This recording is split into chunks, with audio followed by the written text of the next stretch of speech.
Good morning, everyone, and welcome to the September 21st meeting of the Portland City Council. Would you please call the roll? Schultzman, Novick, Here. Fritz. Here. Fish, Here. Hales. Here. Welcome, everybody. We have an item up front before we get to the formal council calendar, and that is a proclamation about our charitable giving campaign. So along with the rest of the council, we're very happy to be announcing the kickoff of our City of Portland 2017 charitable campaign, which runs from now through October 14th. That's where we as city employees get a chance to make a commitment about what we're willing to do. Each year, the city partners with umbrella organizations in the charitable nonprofit community that represent hundreds of charities. Our city employees then have an opportunity to donate to any one of these charities through payroll deductions. This year, there are over 500 local, national, and international charities represented through those organizations. And sometime today, every city employee will receive a flyer that explains about the program and how we can all participate. So I want to thank everyone who participated this year, as well as anyone who's donated since this effort began in 1989. Last year, more than 600 generous city employees contributed more than $290,000. So I want to read this proclamation and call up our team of city workers that are leading this effort. And come on up, Tosin, and I will read this, and you two can get this started. Whereas the city's charitable campaign was established in 1989 by then Commissioner Mike Lindberg as an opportunity for employees to give money to charities through a payroll deduction, and whereas the city's charitable campaign represents an easy and important avenue for city employees to support the charities in our community that matter most to them, and whereas 16 charities will participate in this year's campaign, most of which are umbrella organizations representing multiple charities with more than 500 organizations represented, and whereas these groups help make positive changes in areas including child abuse prevention, environment, education, healthcare, social justice, equity, access to arts and culture, world human rights, hunger, and housing, and whereas last year 629 city employees donated more than $291,000 to local, national, and international charities through the campaign, whereas city employee donations have totaled nearly $2.6 million over the last 10 years, and whereas the commitment to charitable giving is demonstrated by city employees year after year, and whereas city employees have a third payday in September, and that day is September 29th, 2016, now, therefore, I, Charlie Hales, Mayor of the City of Portland, Oregon, the City of Roses, do hereby proclaim September 29th, 2016 to be the city's day of giving and encourage city employees to observe this day by participating in the city's charitable campaign. So welcome and good morning, and tell us more. I'm Jane Brayton. I'm with OMF Business Operations. I'm Tosin Abiodun, and I'm with OMF Business Operations. So we're pleased to welcome Tosin. This is her first year as the city's charitable campaign coordinator in our shop, and she brings actually a lot of charitable campaign ideas to this year and to future years. I really want to thank the mayor and council for supporting this endeavor.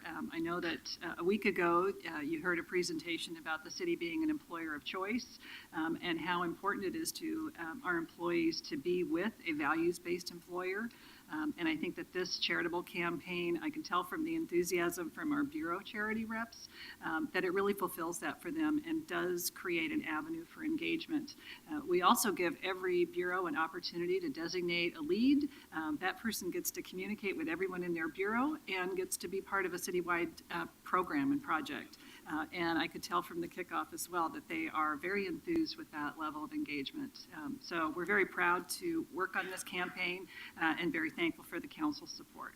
That's great. Yeah, I think we've all seen some examples lately of really how it does make a difference. I mean, the things that people have been doing about hunger and homelessness in Portland are really making a difference and are really much needed. So we appreciate your leadership of this effort. So Tosin, welcome. Thank you. Nice And we also have a representative from different charity organizations here present. Okay, now, so who's here today? Stand up and tell us what organization you're with, please. I'm Megan Humphreys, and I'm with Earthshare Oregon. Ah, I'm Brian Carlson, and I'm with the Sunshine. great. I'm John Wilson. I'm Melissa Lorenzo. I'm with the Great. Well, welcome. Yeah, again, I see city employees really making a difference in this work, and was out with everyone involved, including the Sunshine Division with the Shop with a Cop program, where we had hundreds of kids that might not have started the school year well prepared and confident, able to buy clothes and the school supplies thanks to that great effort. So there's just a lot of ways where people are making a difference, and we appreciate this effort. And so, you know how it is with charitable giving, people have to be asked. So you are hereby, if you're a city employee, asked to participate.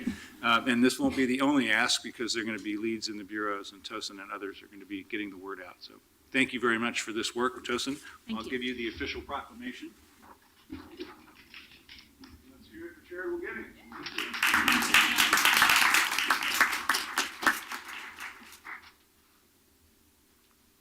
Thank you all.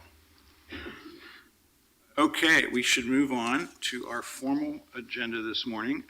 We have communications items before us. I understand 3 of the 5 people are not actually going to be here after all, because they're working with the Bureau to resolve those issues. And then we have a consent calendar and our regular agenda. I have at this point 3 items that are being pulled to regular, 1042, 1043, and 1044. Is that correct? Mayor, if I could, just want to acknowledge, when we get our agendas and we see communications, you know, sometimes what we do is we brace for the moment where someone comes in and tells us we didn't get something right. I want to just acknowledge that Liam Frost on my team, who is a liaison to the Water Bureau, took a different tack, which is he picked up the phone and called the folks that were going to come testify and said, how can we help you solve the problem? Called a meeting of the appropriate people and is actually now addressing their concerns, and they responded by saying, well, there's no need to come to council and complain about this issue. So it's an interesting approach to this system, and I want to thank Liam for his showing a lot of initiative. Good work, good work. Okay, so then let's proceed and take the communications items where we do have people here today. 1034.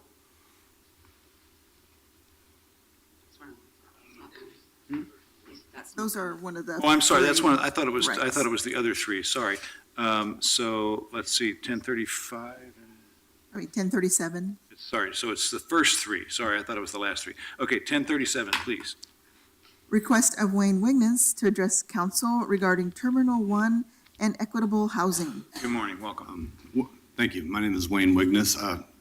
In response to that, I believe the purpose of showing up to City Council is so that the public can hear outside of these closed meetings, which people have the option of politely ignoring what you say.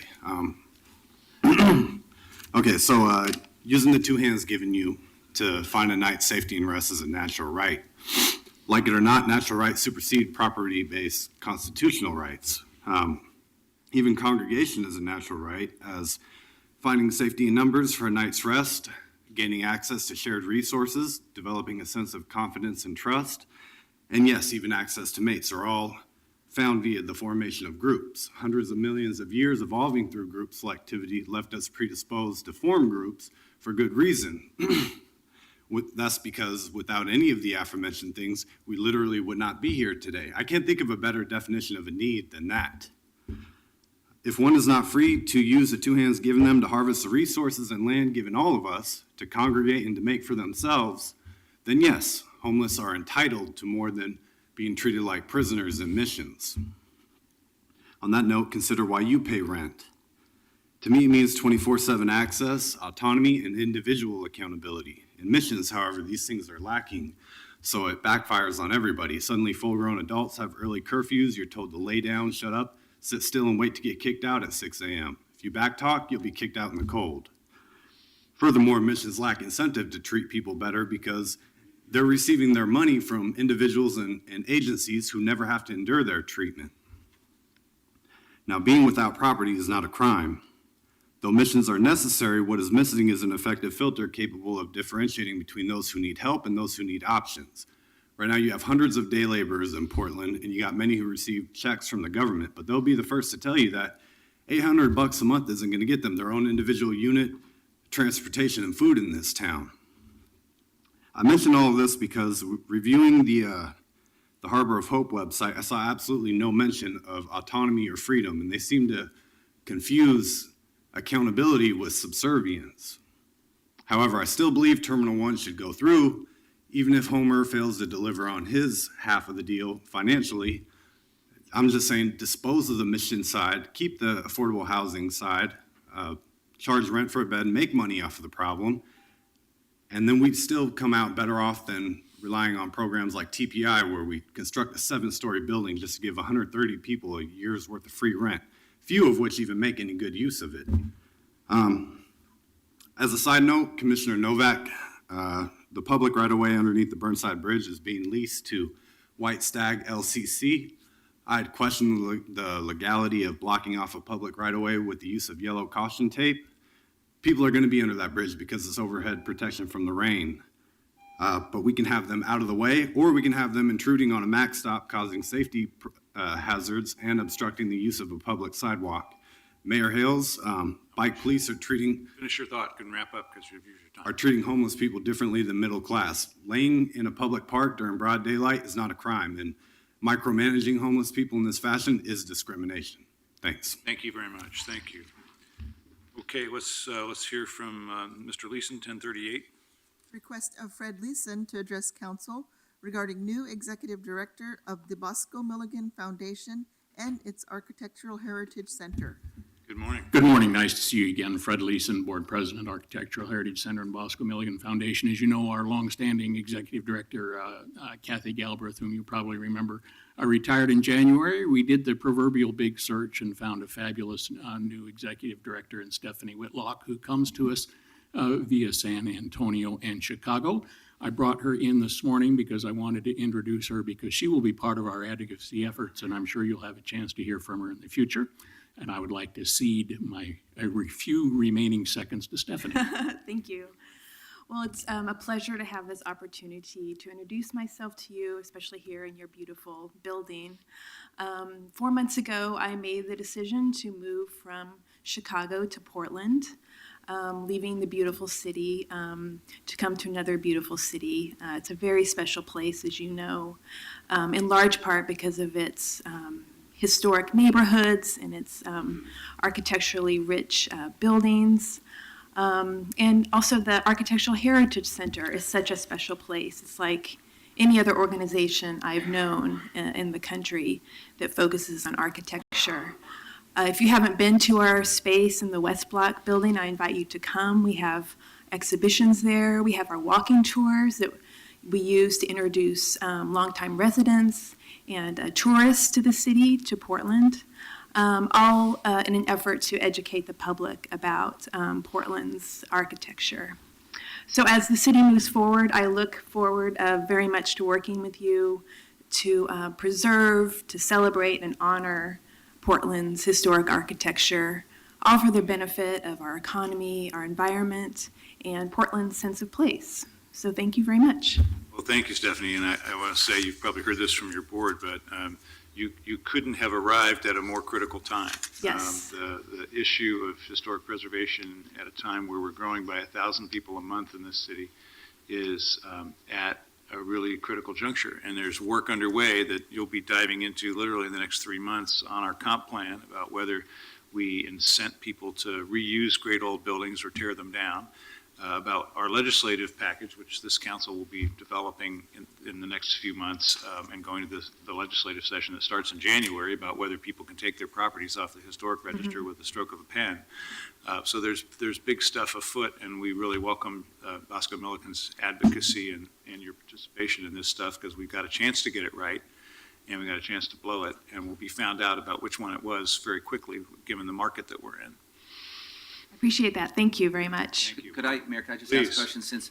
Since you have experience in San Antonio and in Chicago, in the time that you've been here, is there a tool that either of those cities had that you wish Portland had? Good question.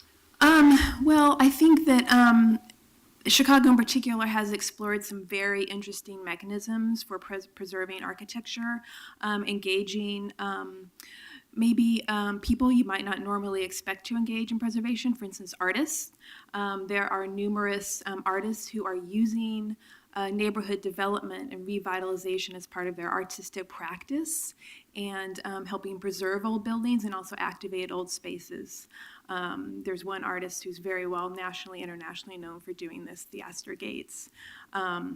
So just kind of thinking about other ways of using historic buildings and their contribution to the urban fabric.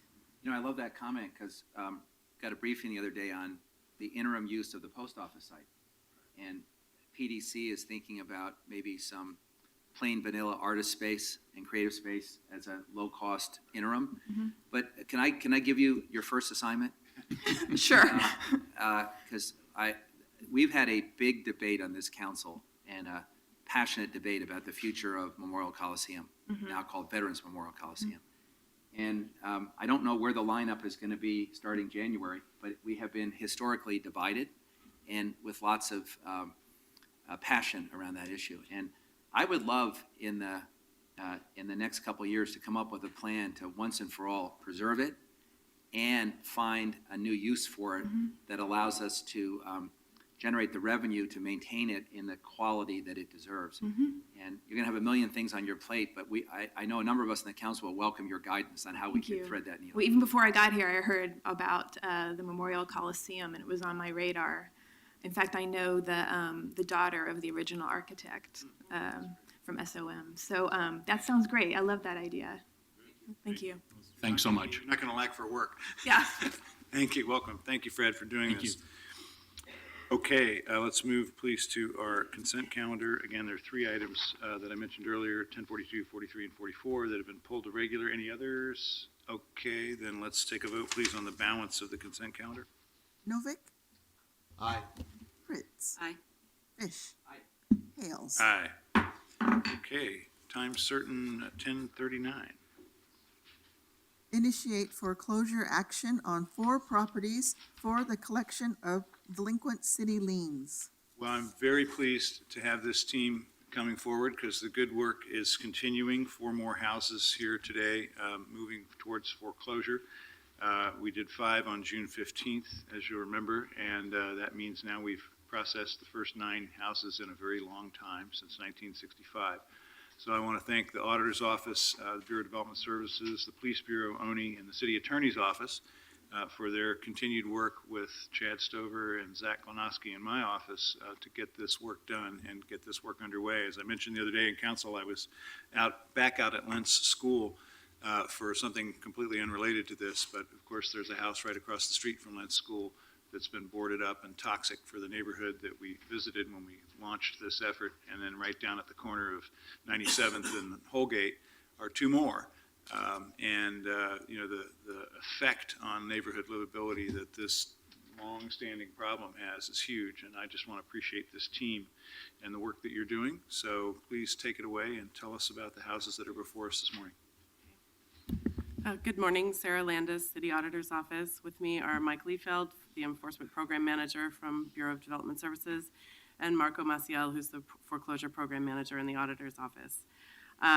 We intend this presentation to be fairly short. Mike and Marco are here as technical experts if you have any questions, but I'll just run right through the presentation. Before I go into each of the individual properties, I'd like to take just a moment to discuss the effect of the city's renewed focus on foreclosure. We can say clearly that the increased pressure being applied to these properties has had positive results. The first set of properties was voted on by council in June. Of those 5 properties, 2 have been sold and all liens were paid off as of this week. And the other properties have had inquiries such as requests for payoff amounts that indicate movement on the property. The next set of properties that we received from Development Services had 7 accounts. Of these, 3 have already been removed due to payoff or, in one case, demolition of the house. These are all very positive developments, especially in those cases where the property has been sold. The other thing I'd like to mention briefly before we go into each property is that the process for this list has been slightly different than it was for the first list that we brought to council, and that we did not convene the collections committee this time. The collections committee's sole purpose is to review and then approve, reject, or amend any recommendations for adjustment on lien amounts that the auditor's office makes. Because we did not make any recommendations for adjustments this time, we did not convene the committee. As we move forward with future foreclosures, we will convene the committee if there are properties under consideration that meet the criteria for possible lien adjustments. So the second foreclosure list contains 4 properties that our office is recommending for foreclosure. Each of the properties is vacant and abandoned and has been a drain on city resources across multiple bureaus. Together, they have delinquent liens totaling over $200,000, and each represents an opportunity to make progress toward improving livability, health, and safety. As you can see on the map, there are 2 in outer southeast Portland, 1 in North Portland, and 1 in northeast Portland. The first property is on 134th and Southeast Herald Street. It has 4 liens. The dates of delinquency range from August 2014 to March of this year. The total amount owed on the liens is $31,385, and the ownership is Shay Lynn on record as the legal record with Multnomah County at the time of the list preparation. That is sometimes a moving target. This particular property has 28 violations, including fire, life safety, and health sanitation violations. It has been an illegally occupied structure without water, electrical, or sewers or garbage service. It has a vacate order granted by the city hearings officer, and there have been 71 calls for police service in the last 2 years. The property is currently boarded and secure. The next property is on Southeast 91st Avenue. It has 8 liens. The delinquencies range back to 2013 through June of last year. Total amount owed is $58,448. Ownership is B. Sangsita, as on record as the legal owner at the time of the list preparation. However, when we did a recent drive-by, there was a posting for a trustee's notice of sale on the door. Mike let me know this morning that a year ago he had a conversation with the bank who said they were going to be moving forward with the sale of the property, but that was a year ago and nothing has happened. This property is directly across the street from Kelly Elementary School. There are 11 violations, including fire, life safety, and health sanitation violations. The property has been used by tenants and then by squatters without water, garbage, and electrical service. There was a fire at the property that caused a breach in the board up, and it was again occupied by squatters after that point. There's been heavy transient activity, and the city security board ups have repeatedly been breached. There is a vacate order granted by the hearings officer in 2013, and there have been 18 police calls for service. The next property has 4 liens. It is located on North Calhoun Avenue, very near Roosevelt High School. The dates of delinquency are from 2013 through May of this year. The total amount owed is $38,980, and the ownership of this property is Norman Yee on record with Multnomah County. There have been 10 violations cited, including health sanitation. And there was a collapsing roof and chimney citation. Ultimately, that chimney failed and collapsed. 2 nuisances have been abated by the city during this time. The property has been unoccupied for over 15 years, and the structure is currently barely visible through the vegetation, and it was recently cited as a derelict structure. The final property is on Northeast 22nd Avenue and approximately Going. It has 7 liens. The dates of delinquency range from 2009 through this year. Total amount owed is $75,850. And Norman Yee is on record as the legal owner with Multnomah County. This property has 18 violations, including fire, life safety. There have been 14 neighbor complaints, including complaints about the adverse impacts this property is causing, including rodents, human waste, and garbage. We've heard, Development Services has heard that from neighbors that this is a popular place for last Thursday goers to relieve themselves. Their detached roof garage is in a state of failure. The property is almost completely engulfed in vegetation, and there have been 4 nuisance abatements by the city. So the next step for these properties is for council to vote on whether to foreclose. After that, the auditor's office will transfer responsibility to the treasurer for the conduct of the foreclosure sale. Until the foreclosure sale, the property owner can pay the amount owed and remove the property from the foreclosure list. And after the sale is conducted, the current owner has a 1-year redemption period. And I think you heard about some of that last week when the city treasurer was here to talk to you about some code changes.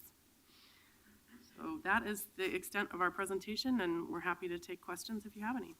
Thank you for the presentation. How do you decide that something is not going to be offered to the collections committee for a lower lien? What's the standards for that? There are a number of criteria that are listed in code that we go through to determine if there are any mitigating circumstances to that particular property's history or to the story of that owner. They include whether there have been prior code violations, whether the owner has taken any steps to correct the violations at all, the owner's financial condition, if we can determine that, the gravity of the situation, the magnitude of the violations, whether it was repeated or continuous. So there are 6 or 7 more, the cost to the city to investigate and correct the violation. So we go through each of these to the extent that we can on the properties, and if there are circumstances that we think might warrant some reduction in the lien amount, then we will make that recommendation and convene the committee to review it. And my understanding is that one of the owners requested and received translation services. Is that correct? All of them, when we send, based on the name or location, we do send a pamphlet letting them know that there is available if they request. The city will provide translation or interpretation of, if needed. Thank you. I have a question. I see that in 2 of the properties, you have the same owner, Mr. Norman Tung Yi, and apparently he has other distressed properties in the region. Have we had a face-to-face conversation with him about this situation at any time in the history here? Mr. Yi has been before the hearings officer a few years ago, and I think received some leniency, but then didn't take advantage of correcting the violations on that property. He's never been responsive to any of our requests for to come in and make payments, to come in and make a plan. He's never been responsive to amnesty offers. There have been years of attempting to reach out to him.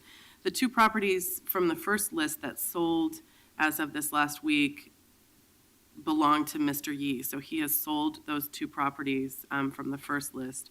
So we believe that this is finally having an effect on bringing him in and having him address those problems on those properties. So it's possible in the future we're going to learn that someone has some life issue or some other barrier that prevents them from being responsive.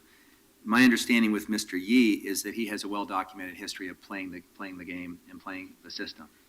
And that includes transferring titles to business partners at the 11th hour, requesting arbitration, not appearing, appealing decisions just for the sake of delay and other things. So while he has not taken advantage of anything that we've offered to him, it does appear that he has been resourceful in avoiding his legal responsibilities. Is that a fair comment? I think so. Mike has had quite a bit more history with his properties than I have, but I think that's a fair assessment. Commissioner, it should be noted that the 2 initial properties from the June foreclosure vote, Mr. Yi, through his legal counsel, did make contact with the foreclosure manager. So through representation, he did indicate knowledge of the proceedings and was working through his representative on the vote and possible options for the property. But again, to this date, no one in my bureau has had any direct contact with Mr. Yi. Other questions for our team, and our treasurer is also here, as she was last week, because she's shepherded those ordinance changes for us. Mayor, since we have the auditor's office here, can we just acknowledge a little milestone this week? If you go to the auditor's website, there's a new tab.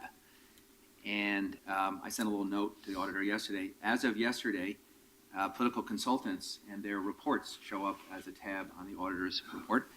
And there are 8 different reports that have been filed. We're the second city in the country that has required such a disclosure, and it's quite remarkable that this is up and running so quickly, so we thank the auditor's office. I'll pass that on. Okay, other questions? And then let's see if there is anyone that wants to speak on this item. Mr. Lightning. Okay, so why don't we let you all stand down, we'll take testimony and then proceed. Come on up.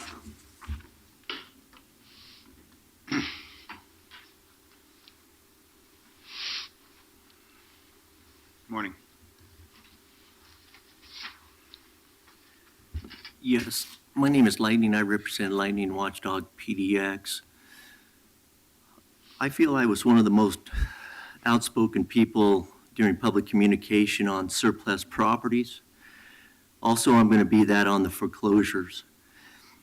One of the things that I want to tie together on this is that I want to see if a sale takes place, the highest market value is achieved. I want to make sure that proper advertising is done on this sale. I want to make sure that the top 10 real estate brokerage companies are sent information immediately before these sales take place so they can utilize their people that they have and push these values up to the highest possible market price, which again, pays off your liens. And again, I want that remaining money going back to the people that are on title. If you can't contact them, I want the money to be held in a separate account until we get some type of information on their status. If they're having issues, if they can't make contact, I want that to be researched. And even with that extra money, even if it means bringing in an investigator to find where they're at, to locate their relatives, and to say, we have some money waiting in an account for you, and this is how we do our business to make sure if somebody had difficulty in their home, they couldn't maintain it, that raised a red flag to us, and we want to make sure they're, number one, they're okay and they're safe. We understand there's a lot of squatters in these properties. Where is the landlord? That is our main concern. Is that individual currently safe, and has somebody made communication to him? That is our number one concern here. Now again, on these issues, as far as I'd like to see money going into an affordable housing fund out of some of these proceeds. And again, I do like the fact that some of these owners are initiating sales. Again, I want to make sure they have that opportunity to do that opportunity to get all their equity that they've tried to accomplish over the years and not hand it to the city. I want it taken away from the city because you don't deserve that money.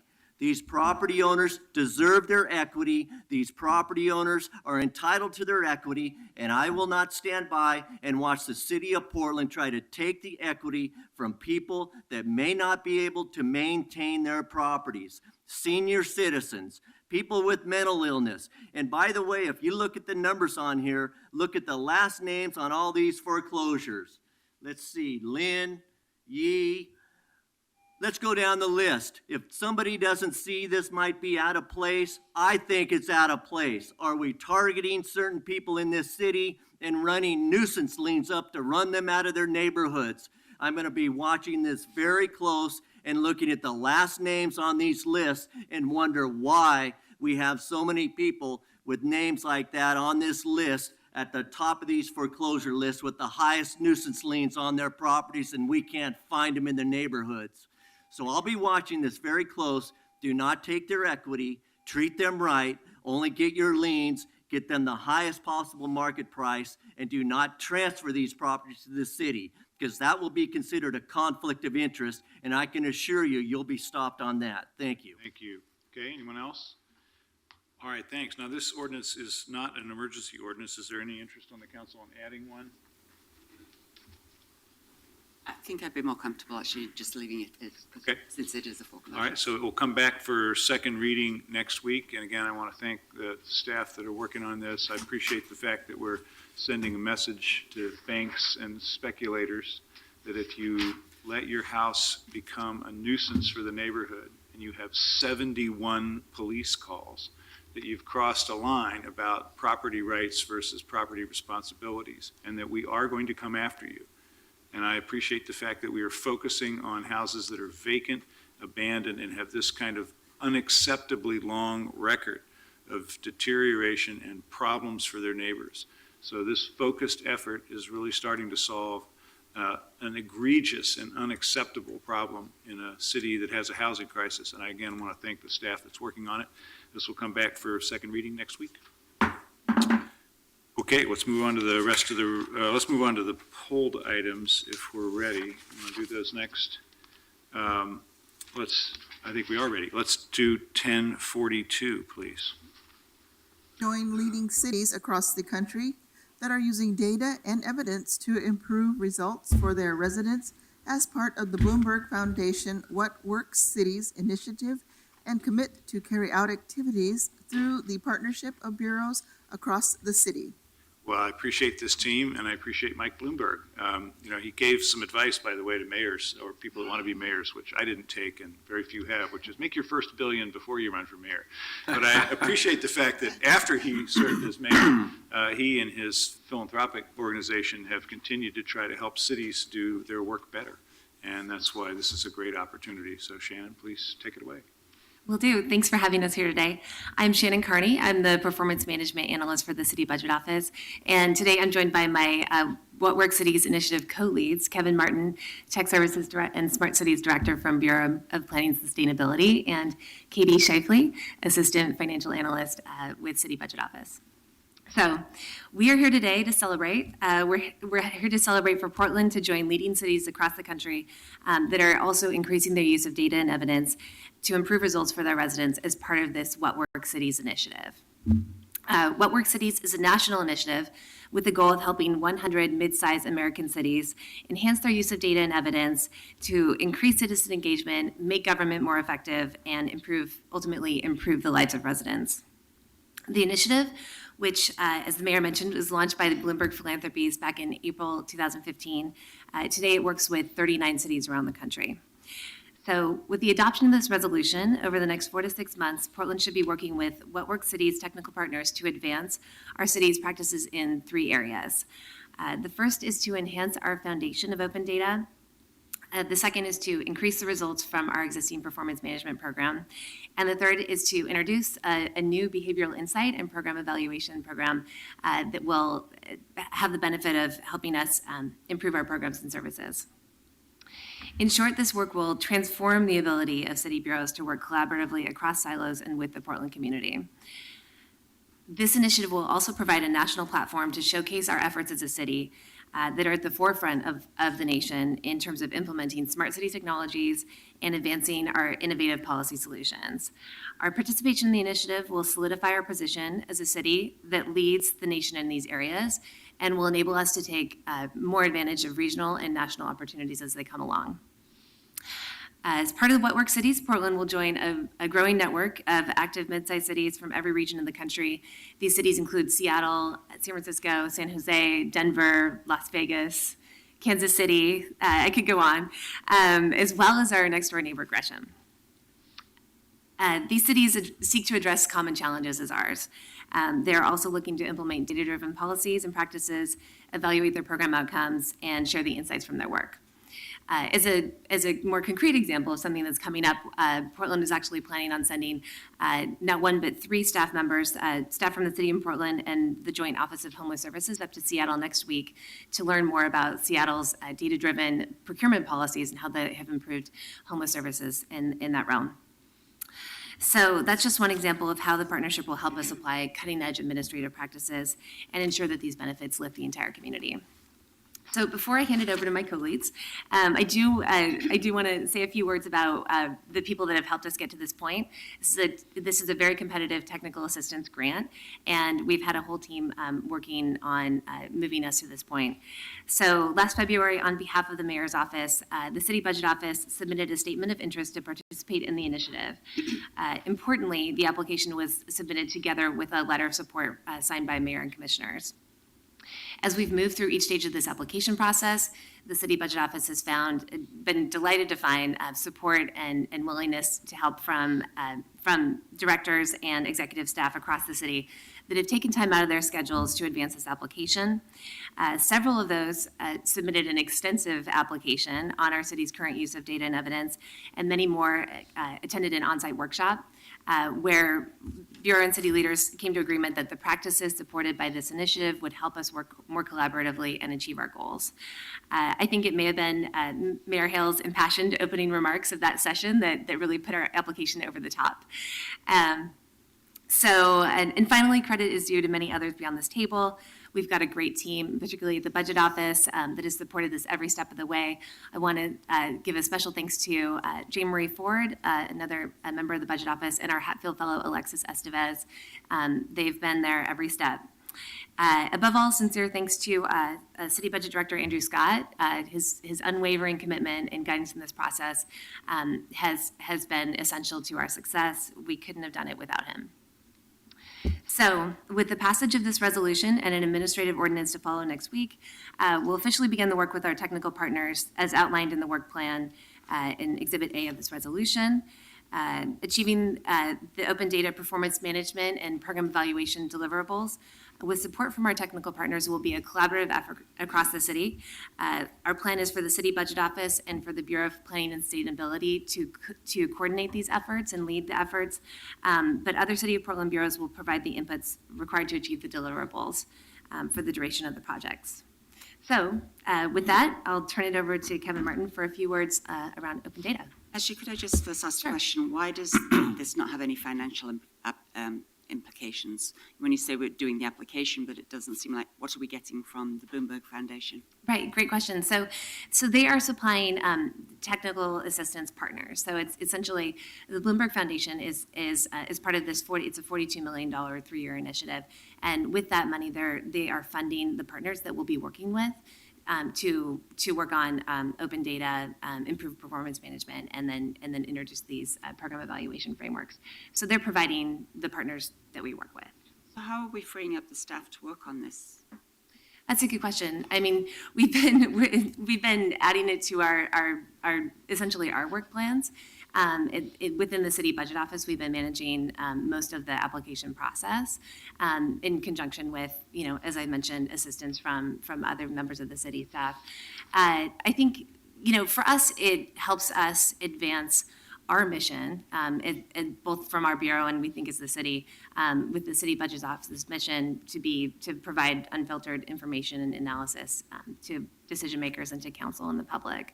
And we feel like this fits really concretely in that and helps us close some gaps where we've seen them in the past. Thanks, Shannon. Sure. Good morning. Good morning. Thanks, Shannon. I'm Kevin Martin. I'm from the Bureau of Planning and Sustainability, and I'll be leading the open data portion of this partnership with What Works Cities and the Sunlight Foundation. Happy to be here. So to start, I thought I'd give an overview of why we think open data is important. It increases transparency, it improves public trust, encourages participation and civic engagement. Better access to data informs and improves decision-making, both internally and externally. And it releases the social and commercial value of our city assets, driving innovation in the private sector, and ultimately improves the quality of and delivery of our services. Portland was one of the first cities to adopt an open data resolution and create an open data portal, Civic Apps, back in 2009. Fast forward to 2016, Portland is now frankly behind many other cities. We have not yet adopted an open data policy. We do not have an open system in place for open data governance. Civic Apps has not changed significantly since we launched it in 2009, and the number of data sets released has not increased dramatically since 2009 either. So that's the bad news. The good news is that the partnership with What Works Cities and the Sunlight Foundation gives us the opportunity to capitalize on what many other cities have done with respect to open data, to work with organizations that have helped other cities move the needle, and to learn from their successes and failures. The other good news is that this overlaps with the current work we are doing around smart cities. Open data policy, systems, standards are fundamental to our smart cities efforts. A core component of our recent $50 million U.S. Department of Transportation Smart Cities Challenge proposal was the creation of an open data cloud, a shared regional public system for storage, storing, managing, and distributing data and real-time data streams. Though we did not ultimately win the $50 million prize, we are pursuing other funding opportunities to move this forward. The city has a variety of other smart cities projects underway, many with an open data component, often one that's a requirement of that funding. Last month, the Bureau of Planning and Sustainability and PBOT received $100,000 from the National Institute of Standards and Technology to fund the deployment of air quality sensors along Southeast Powell Boulevard. A requirement of the partnership with NIST is to develop an open, shared standard for how data coming from these sensors is structured.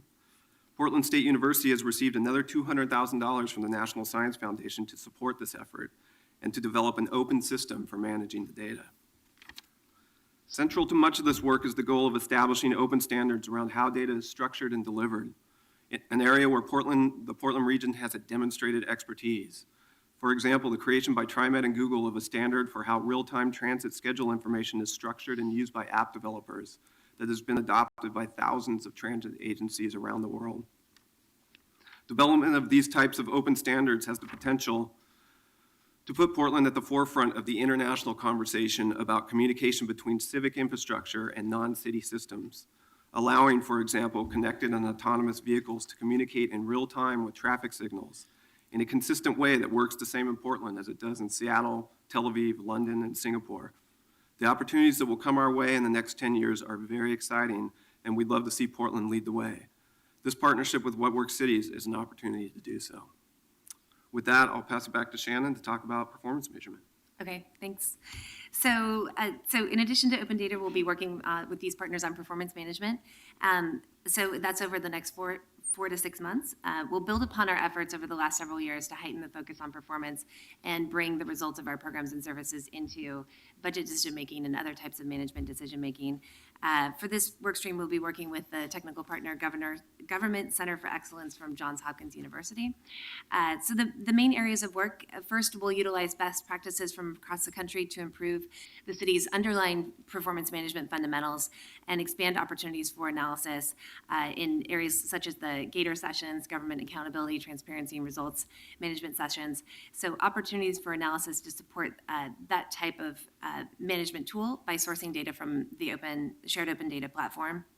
Using data as a foundation, we can enhance our understanding of past and ongoing initiatives and make performance data more relevant and useful for decision-making both in and out of the budget process. So working with GovX and learning from fellow cities with more mature performance management operations as we have, we'll explore how the Gator sessions can be expanded as a measurement tool to achieve greater public value from our existing public resources in order to provide equity, opportunity, and livability for those that live, work, and play in Portland.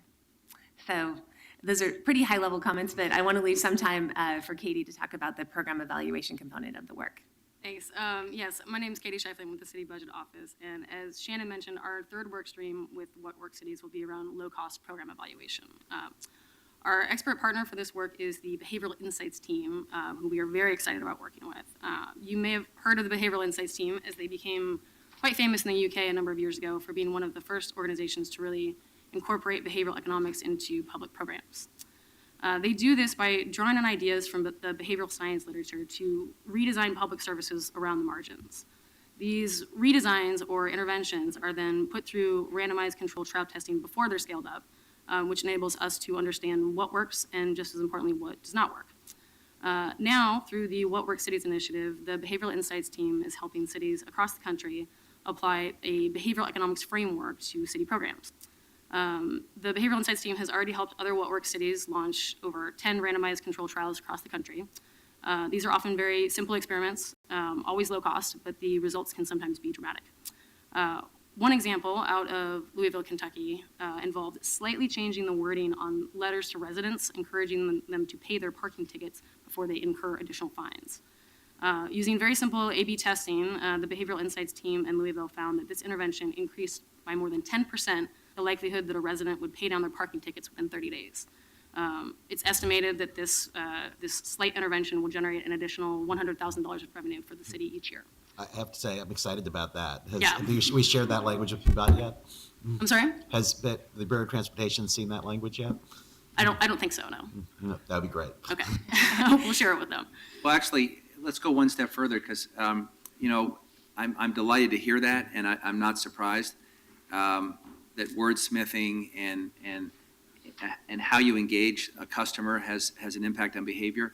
And we've had some conversations at the bureau director levels about how off-putting so many letters are that the city sends out to people dinging them. And the irony of that is that we spend all of our waking hours trying to figure out ways of building bridges with the people we serve. And then the city sends routine letters that are sort of insulting and impersonal and bureaucratic. I'm exaggerating, but some are, and some in my bureau, frankly, so I own the problem. And it's the difference between saying, really, dear person, not dear, street address, and, we have a shared concern over something, and here's the resources, and we invite you to be part of the solution, which I'm guessing is what Louisville found. Fred is working on this, and I made an effort to engage all the bureau directors in sharing letters. In our form of government, I don't have the authority to do that, but I asked. With this insight, I think now we can go back and say, look, it really does work. And you only have to send one letter, and you get a better response. And maybe the person sending in their check feels better about the interaction with the city. Absolutely. Which for us is extremely important, because thousands of these letters go out all the time, and they're not always in sync with our values. So. Yeah, that's an excellent point. And what you're saying really embodies the spirit of applying that behavioral insight framework to all the work that the city does. And definitely looking at letters is, all the letters that go out will be a part of this engagement with the behavioral insights team. Good stuff. I just wanted to point out as well, the goal for our work with the behavioral insights team is twofold. First, to perform low-cost evaluations that will improve the performance of at least 3 specific programs or services that the city provides, of which letter could easily be one. And secondly, to create a network of analysts with the skill set to perform these low-cost evaluations across the city, who can continue to apply this type of evaluation long after our engagement with the behavioral insights team is over. To kick off this partnership, the city and the behavioral insights team are hosting a half-day workshop on October 11th for a wide audience of program and data analysts. The behavioral insights team will be teaching analysts their framework for applying behavioral science to city programming. And then they will lead a hands-on session where an analyst will begin to explore program evaluation options within their own bureaus. Over the next 6 months, the behavioral insights team will be working very closely with program staff and analysts to design these low-cost program interventions, test the results, and report out on the success of those interventions. This cutting-edge program evaluation approach has the power to really transform the way that we use data to address some of our city's biggest challenges. In closing, I'd like to mention that as the project managers for the What Works Cities initiative, we will be reporting back to council and the public periodically and in accordance with our major deliverables timeline. Finally, and in summation, we would just like to say that the City of Portland has a demonstrated commitment to using data and evidence to continually improve its programs and services. With the support from council and with our new partners, we are very excited to launch that commitment to a new level by joining the ranks of What Works Cities across the country. Thank you. More questions? One of the things, by the way, we get a lot of materials with our council packets, but just the scope of work for this project is so clear. On this date, we're going to do this. On that date, we're going to do this. We're going to have this particular kind of opportunity for bureaus to learn. It's really a path that will be easy to follow as long as people are committed to do so. So I think, scopes of work are pretty wonkish stuff, but this one actually really is compelling when you look through it to say, okay, well, within 150 days, not maybe 6 months, within 150 days, we're going to do this. So I appreciate the clarity of that, and obviously that's classic Bloomberg Foundation. It's also classic Louisville, because Mayor Louisville is a big, passionate believer in this as well, and he's been preaching it at the U.S. Conference of Mayors for some time. So it's great. I'm glad to be in that company as well. Other questions for our team? Thank you all very much. Is there anyone else from either bureaus or the public that are here to speak about this item? If not, but we do have somebody. Come on up, please. Thank you. Thank you.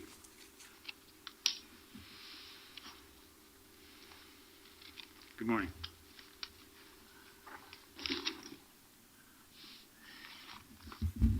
Good morning. My name is Lightning. I represent Lightning Watchdog PDX. I absolutely agree with this, What Works Cities, and absolutely agree with your position on data and evidence. One of the concerns I've had, and I may be wrong using the name the Sunlight Foundation, and you might not be involved in this, but I've been really trying to understand, and Mr. Bloomberg would also understand this too, is that how the Clinton Foundation can operate within the White House. Now, why I'm bringing this up at this point, because this is very important situation here, is that can you have White House employees also working simultaneously for the Clinton Foundation and also being consultants for corporations or also advisors for foreign governments? And I want this to really be looked at real close on data and evidence. And again, I've talked to the local auditors here and asked, are there any people within the city of Portland that work for City Hall and also work for foundations, 501c3s, nonprofits? And all I wanted to do is, as you know, and I believe the Sunlight Foundation would definitely have this information, as you know, the Obama administration did an MOU asking the Clinton Foundation to just disclose this. Please just disclose it and let's be aware of it. But as you know, the Clinton Foundation and Hillary Clinton have not done that. So again, I question exactly the ability of the Clinton Foundation to operate within the White House and not create a conflict of interest. And I want to make sure that at the City of Portland, we don't have any commissioners here that are being paid by a nonprofit also, and you're not disclosing that, because I want that to be disclosed. I want that to be disclosed when I go into the auditor's office. Are they also receiving money from that nonprofit over here? And is there any undue influence on why they just received that grant? And that's why I watch this very close on the Clinton Foundation, and that's why I like the Sunlight Foundation and these other foundations that shine the light on top of this. And it's just to understand from the public what is the right thing to do. It's the right thing to do to have a Clinton Foundation within the White House, or do we remove it completely out of the White House, which I want to do? Or should we be able to have foundations within City Hall and the commissioners get paid by those foundations simultaneous also? That is my position. Thank you very much. And Mr. Bloomberg, make sure you do the proper research and remove the Clinton Foundation out of the White House. Thank you, sir. Thank you. Mayor, I appreciate you raising the question, by the way. We are prohibited by city charter from having any other employment. So there's a very clear line there that we can't be paid by a foundation or anybody else, Lightning. So Just And all I see is sorry, go ahead. So, Mayor, on that point, when I'm visiting friends outside of Oregon and they learn that I'm a city commissioner, their follow-up question usually is, yeah, but what's your day job? Yeah. And when I explain that it's actually a full-time job, that's a surprise. And in Oregon, actually, we don't have a lot of full-time paid mayors. Might be an issue in other cities, but it's not here. And then, as the mayor said, the first thing we do when we're sworn in is take an oath where we specifically, as part of the oath, confirm that we don't have any outside employment other than this job. if I may respond real Go ahead. fast. Again, that pertains to your employees, your aides, anybody that comes in within the city hall. Are they also working on behalf of a nonprofit? It should be disclosed. It It's a fair should be question. disclosed. Yeah, And this is one of the biggest problems we're seeing right now on the Clinton Foundation and the White House right now, that is being turned upside down on just how many people are intertwined within this Clinton Foundation into the White House, and they're not disclosing it as the Obama administration requested them to do by an MOU. They are special government employees, Got it. No, we and they are not disclosing this, and they are simultaneously making income, which they shouldn't be doing, and the public needs to know, and that's what I think this is about. Thank you. Thank you. Okay, welcome. Good morning. Honorable Mayor, members, Richard Robinson, this sanctuary is challenged by its freedom. Portland is an extraordinary, very successful liberal community. Sir, this Christian community is a magnet for those seeking to build a family. It's an excellent place to raise kids. It takes a village. Portland is a point of light. An example, your growth in jobs is double the national average.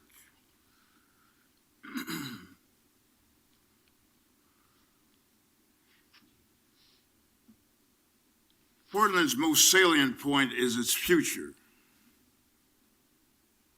But certain aspects of this sanctuary, i.e. a city charter protected by spirit-filled leaders, is being eroded by those who do not show proper understanding for logical, organized planning, law enforcement needs, for example.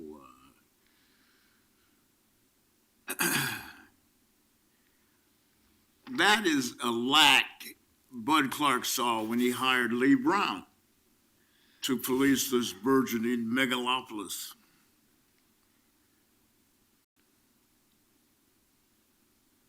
Up from Eugene to Seattle, the Pacific Northwest is magnificent growth. But we lost Lee Brown to national need. The terrible murders in Atlanta, the police chief solved those murders, 12 he solved. He goes to Houston. The vacuum caused by a lack of committed police routine, logical, organized planning is a problem that's going to be solved. But, sir, we are in trouble if we don't learn to police the streets of Portland. Thank you. Thank you. Thank you. Anybody else? Okay, then let's please take a vote on the resolution. Novick? Very excited about this. Aye. Fritz? Aye. Fish? Thank you for the presentation, and just the Louisville piece alone made my day. Aye. Hales? Well, I want to appreciate Andrew and Shannon and others in our city administration who are real practice leaders in this work. And that's, I appreciate your kudos for my advocacy for this, but I think the fact that this is institutionalized in public servants here in the city that believe in this kind of work is really our greatest strength. And this really is a chance to work smarter. You know, I think for a lot of us, when we first hear about these behavioral techniques and start thinking about applying them to city government, it seems a little science fiction-y. And then you hear the case studies of exactly how a change in a letter or in a simple practice change starts to change the relationship between the people we serve and the government. And it pays off in both goodwill and real money. I think the light goes on over at least my head, and I think many others. So this is really good work. It's really smart stuff. I appreciate the fact that we are recognized as a smart city and that we're learning from other smart cities. And, you know, as we saw with bike share, sometimes it pays for us to be the leader, and in many cases Portland has, and sometimes it pays for us to be a really watchful follower to see what other cities have made work, and then do that even better. And that's exactly what's going on here. I think I've recounted my favorite Greg Fisher conversation, the mayor of Louisville, who's another big advocate for this. But when I went to my first U.S. Conference of Mayors meeting on my third week on the job, I was wondering about how much time I should spend at that. And he looked at me, because he's a private sector very successful in the private sector, went back to city government. He said, well, how many people do you have working for you who are thinking about R&D and the future of the city? And I said, well, only a few. Thank you. I guess I'll show up. But we do have some people who are thinking about R&D and the future of the city, and that's what this work is. So well done so far. We're going to learn a lot. Thank you. Aye. Okay, let's take 1043. Authorize purchase of currently leased radio site property at 2595 Northwest Skyline Boulevard from Robert A. and Benty G. McClanathan for $790,000 plus closing costs. Good morning and welcome. Good morning. Good morning.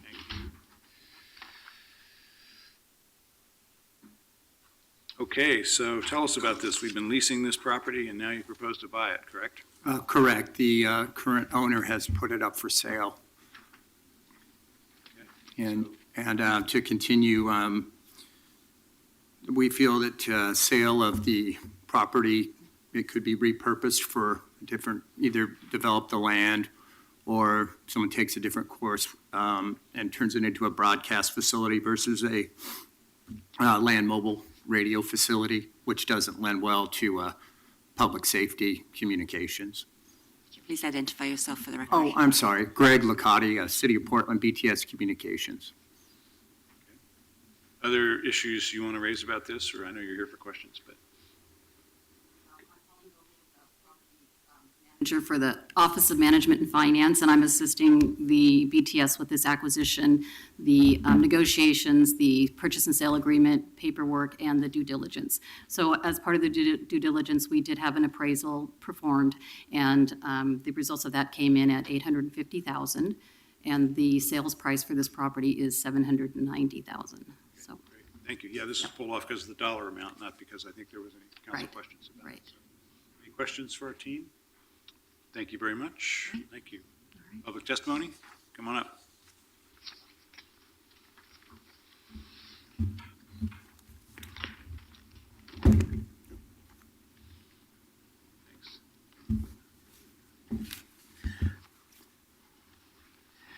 Yes, my name is Lightning. I represent Lightning Watchdog PDX. I absolutely approve of this sale. And I absolutely approve that the way they have put this together, did a appraisal on the property, came in higher, and negotiated a lower price. Very impressive work. It's the way it should be done. Appraisals are definitely needed on these type of values in these properties. And again, I commend you on your efforts. And in the past, for whatever reason, even dealing at Multnomah County with Chair Kafori, passing a resolution on a purchase of a property, she denied to disclose the sales price that was being paid for the property and stated that it was being denied due to the fact they were doing a 1031. They feel it could jeopardize the transaction. Well, on a 1031 exchange, you have to disclose that. You also have to put that into an offer to notify the IRS of your intent to avoid the taxes on the sale. So what was stated there was completely untrue.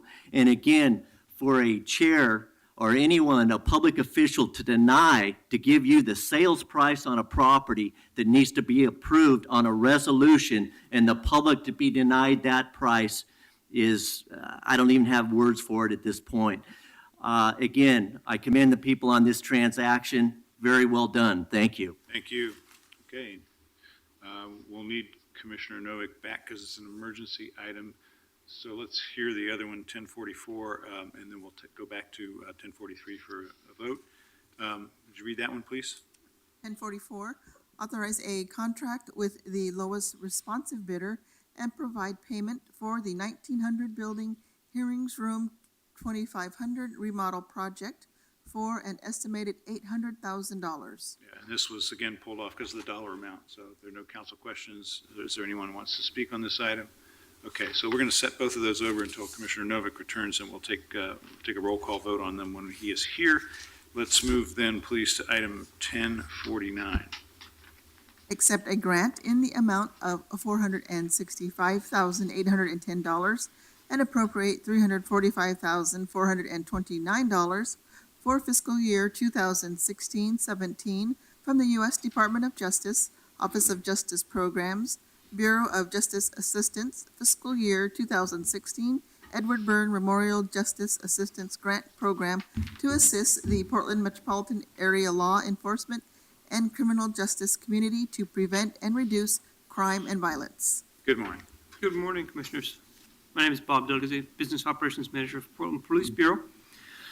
There are three items before you this morning, number 1049, 1050, and 1051, and they're interrelated. The Department of Justice, Office of Justice Program has notified the city it will award a grant in the amount of $400,000. You want us to read them all together? That'd be helpful. If you could, go ahead, please. Carla, please. Yeah, go ahead and read the other two, and we'll have Bob cover all three. 1050, authorize a grant agreement with LifeWorks Northwest in an amount not to exceed $100,000 for fiscal year 2017 agency expenses for the New Options for Women program.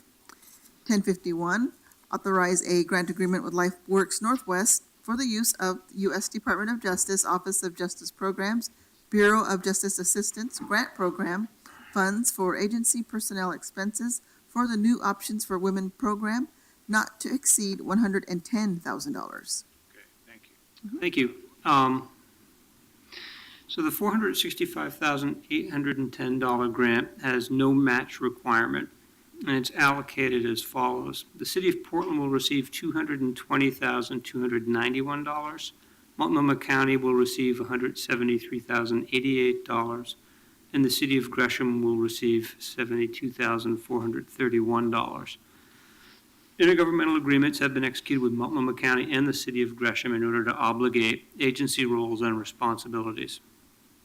The Police Bureau will use their JAG funding for the following two items: to hire a crime analyst for the Police Bureau's Detective Division for approximately 15 months, to contract with LifeWorks Northwest to coordinate treatment, temporary housing, counseling, and training opportunities for individuals involved in prostitution and related offenses. The contract related to LifeWorks was awarded after a competitive process that was conducted earlier this year. Multnomah County agencies decided individually to use JAG funding for the following three items. The District Attorney's Office will retain a North Neighborhood Deputy District Attorney. The Department of Community Justice will retain a parole and probation officer, and the Sheriff's Office will purchase digital signage, photographic equipment, and tasers. The Gresham Police Department will purchase a digital 3D scanner for their investigations division. The ordinance before you will authorize acceptance of this award, and I'm happy to answer any questions you may have. Thank you. Not so much a question, but a comment from what I've been hearing lately about some of the victims of trafficking in our city. The work that we're doing with LifeWorks is really important, and if we need to do more, we should do more, grant or no grant.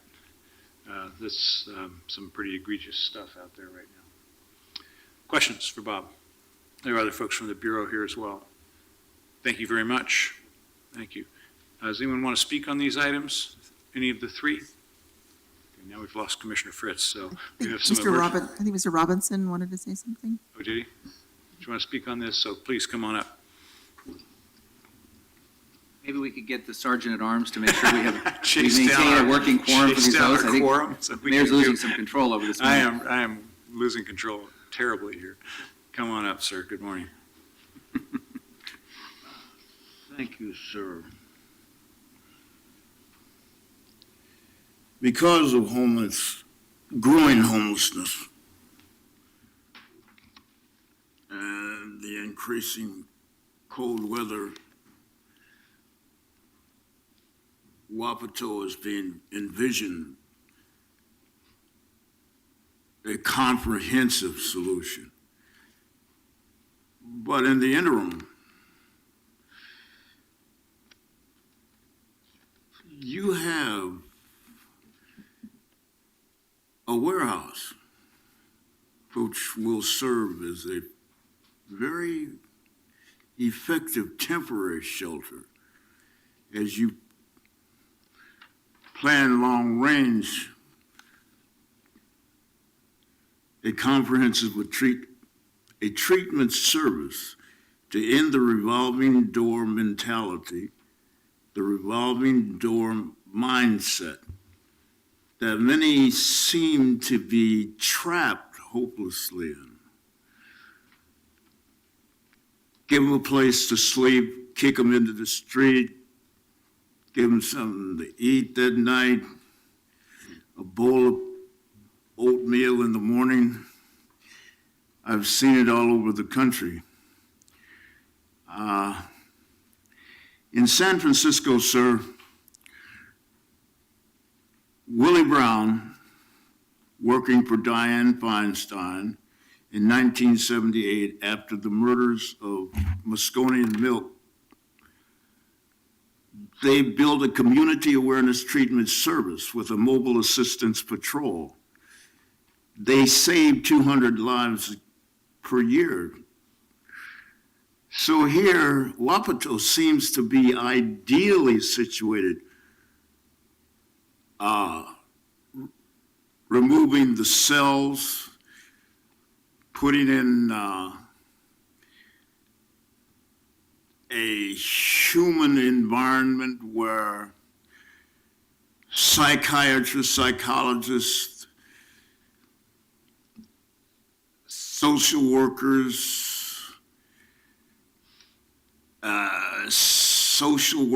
and others who can bring to bear the tremendous amount of resources that are needed. Gavin Newsom, when he was the mayor in San Francisco, he decided to take the social services checks out of the hands of the dope dealer and the alcoholic and give them brand new housing. It's working. Thank you, sir. Thank you very much. Okay, so let's take action in turn, please, on 1049, 1050, and 1051. Novick, Aye. Fritz. Aye. Fish. Aye. Hales. Thank you. Aye. 1050? Novick, Aye. Fritz. Aye. Fish. Aye. Hales. Aye. 1051? Novick, Aye. Fritz. Aye. Fish. We're on a roll, Mayor. Maybe we can go back a couple We too. will. Aye. Hales. Aye. Okay, and let's go back, please, and take a vote on 1043, and then after that, 1041, 1043? Novick, I apologize for leaving the room. I forgot it was an emergency. Aye. Okay. Fritz. Aye. Fish. Aye. Hales. Aye. And 1044? Novick, Aye. Fritz. Aye. Fish. Aye. Hales. Aye. Okay, thank you. Let's now go to item 1052, which is second reading. Authorize revenue bonds for urban renewal areas. Roll call, please. Novick, Aye. Fritz. Aye. Fish. Aye. Hales. Aye. Okay, 1053. Steve, do you want these read together? No, I guess not. 1053. Right. Let her read it first, though. Sorry. Go ahead, Carla. Just 1053. Yes. Authorize the Bureau of Transportation to acquire certain permanent and temporary rights necessary for construction of the Southwest Golf Court Spring Garden Street Local Improvement District project through the exercise of the city's eminent domain authority. Commissioner Novick. Andrew and Marty. Good morning, Mayor, Commissioners. My name is Marty Maloney, again, you out right away. This ordinance is to authorize eminent domain authority as well as to offer just compensation for needed permanent and temporary rights associated with the Southwest Golf Court, Southwest Spring Garden LID project. The property rights in question are needed to facilitate street improvements along the north side of Southwest Golf Court. The improvements will provide a sidewalk connection from Southwest 30th Avenue to Spring Garden Park. I would also like to add, all affected property owners have been informed about the city's need for certain property rights, and we're all invited to attend the reading of this agenda item. This time, I'd be happy to answer any questions council might have. Thank you. Questions? Andrew, anything you want to add? Andrew Abbey, Local Improvement District Administrator. Just to add what Marty said, a couple months ago, I called each and every one of the property owners. We had extensive discussions about the design proposed along their properties. It's been a very collaborative process. One of I think it's the only right-of-way taking on this project is in full cooperation with the property owner who wanted a separated sidewalk in front of their property. So I think the city and the property owners are very aligned on the design of this project, and that these property rights are not a surprise to anybody, so. Good work. Thank you both very much. Any property owners here? Anyone want to speak on this item? Okay, then it's an emergency ordinance. Let's take action, please. Novick, Thank you very much. Aye. Fritz. Thank you. Aye. Fish. Aye. Hales. You know, we have that City That Works slogan on the side of the city car. I think on Andrew's and Marty's car, it ought to be getting to yes all over town. Aye. Thank you. Good work. Okay, 1054. Amend contract with Motivate International, Inc. to increase to $11,380,000 for planning, acquiring, and operating bike share system.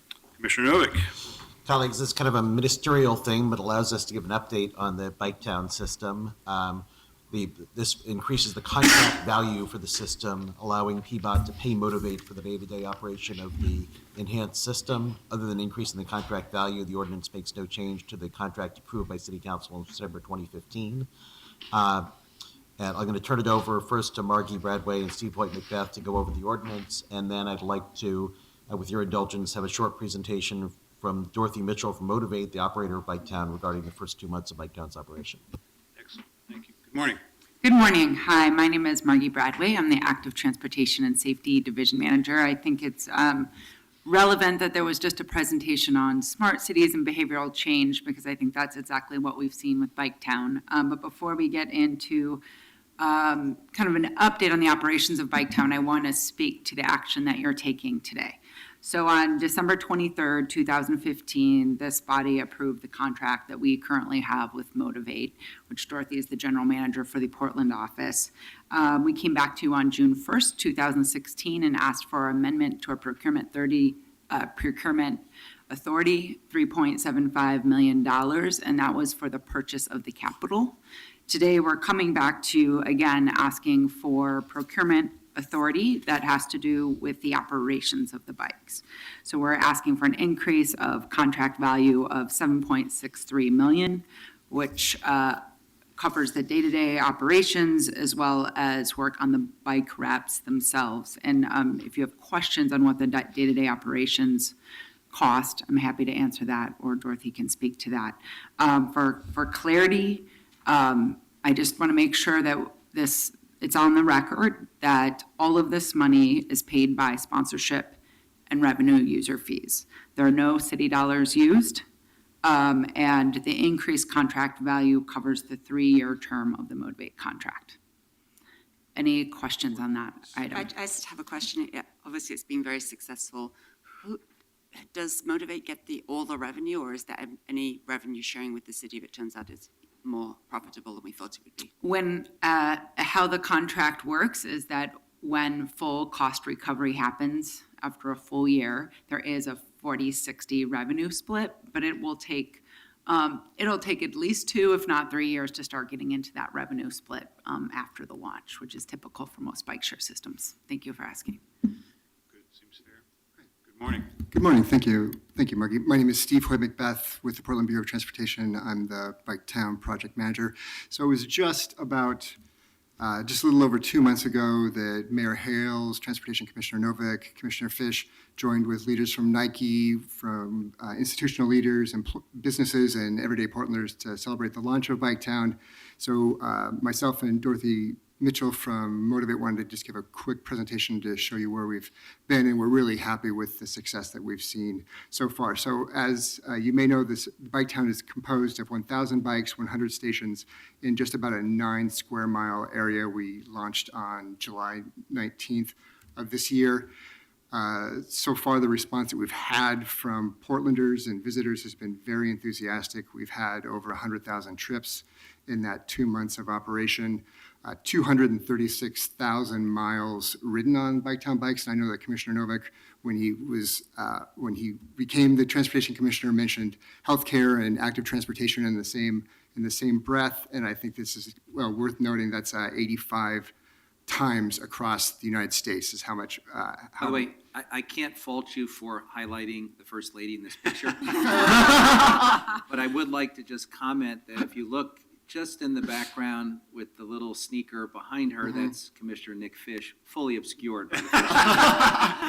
Commissioner Fish. Staged you. Yeah. Right, Stay tuned, Commissioner. Stay tuned, Commissioner. I understand how the charter is written, so I don't no quarrel with that picture. It doesn't have anything to do with who's more photogenic, does it? Thank you.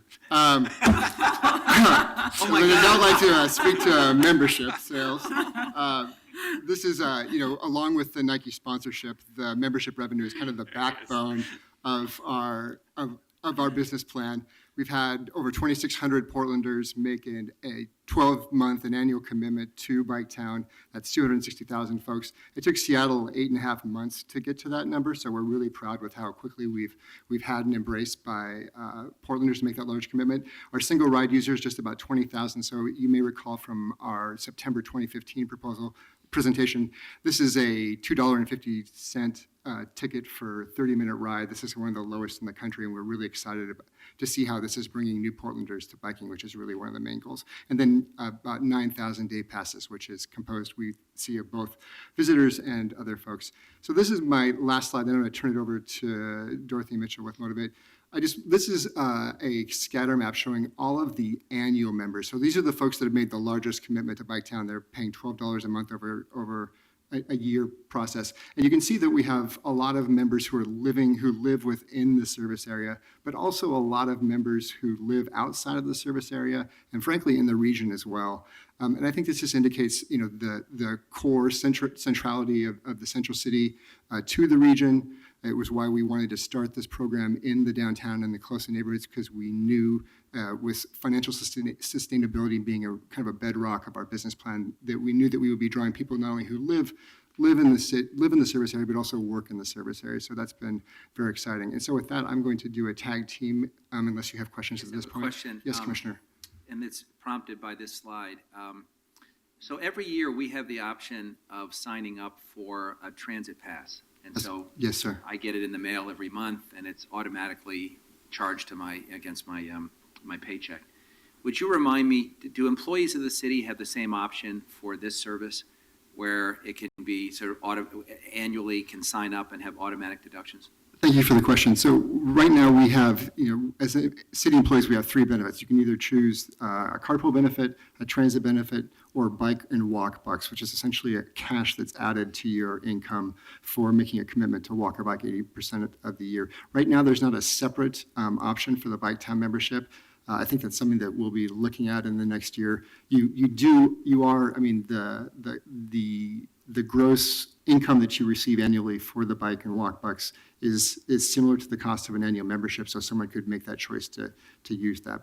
Well, what I would say, Steve, is, I just appreciate the convenience of the one-stop shopping and then getting my pass every month. I think a lot of us would appreciate the convenience of being able to check another box, and whether it's pre or post-tax dollars would be of no consequence to me. It would just be the convenience factor. And behavioral economics has demonstrated that convenience can lead to changes in behavior. So, yeah. No, I love that. I love that suggestion. The things that are automatic, we tend to keep doing. And sometimes to our detriment. If you stop getting Netflix pictures in the mail, movies in the mail, you nevertheless still get the bill every month. So if you don't have time to watch movies and you pay $8 a month or whatever it is, you just leave that on autopilot. Well, let's leave something that's actually useful and helpful on autopilot in this case. The most egregious that I found, Mayor, on that recently is the credit score companies who target folks, and the way they're structured is they'll give you a free credit score, but in the process, you are signing up for the annual service, which you can cancel after 1 week. But I'm guessing that they have found that a lot of people don't follow through and cancel, and so it becomes a recurring charge for something they absolutely don't need. In this case, if we could both make it the easy option on the checkoff, and then obviously promote it to people, because pre or post-tax dollars, I don't care. That's great. Well, that's great. I'd love to take that. I'll take that back to the folks. Employers like Portland State and so on could do the same. Yeah, in fact, I think this would be a great opportunity, unless council has other questions, for me to hand it off to Dorothy, and she can actually talk about the group / employer program that Motivate has already instituted. Thank you.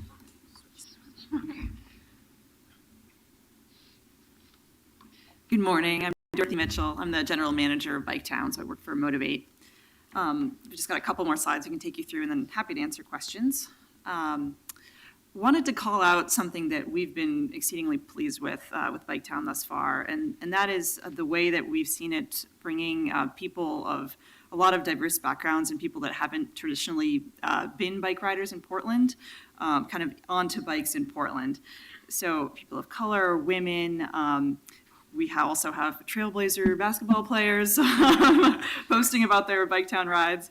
So it's really capturing kind of an interest in a cross-section that is somewhat new to biking in Portland. That's reflected in just a kind of a snapshot of scenes from our Instagram, people tagging Bike Town in their Instagram posts. And, personally seeing groups of women riding bikes in Portland, seeing groups of women of color, really kind of validates one of the things that we were hoping would happen with Bike Town, which is getting a new group of people, interested but concerned bike riders into the fold. So it's been great to kind of see that evidence, at least anecdotally, especially through social media. And this has kind of come up throughout the session this morning, but there was, some really great buzz about how behavior change can be possible through, through programs like this and some of the success that we've had, just because of some of the facets of what Bike Town is and how it's kind of easy to use and easy to see and join. That's been great. One other point that I'll bring up is that, as we're seeing a more diverse group of people riding bikes, we've also really been focused on bringing diversity into our internal operations. And I'm sure you're familiar with the high road standards that were part of the contract between PBOT and Motivate around our hiring goals. I'm really pleased to say that we've been overwhelmingly successful with meeting and exceeding those standards. You can kind of see from the statistics that we've gone far above kind of the minimum requirements for hiring folks from diverse backgrounds, whether they were formerly incarcerated, veterans, women, people of color. And it honestly has been actually a tremendously successful part of our operations, and have been extremely pleased with the group that we've had for our positions, and really came together to make a launch happen in just a kind of a boots on the ground, getting things done kind of way. So very pleased to report on the success of that. So happy to take any other questions. I'm very glad that this has been so successful. Congratulations to everybody. My guests from England used the bikes, and I brought down helmets for them. My son is a monthly member, and he always wears his helmet too. On the photograph that you showed us of lots of people being really happy riding the bikes, I saw maybe 3 helmets out of about 30 people.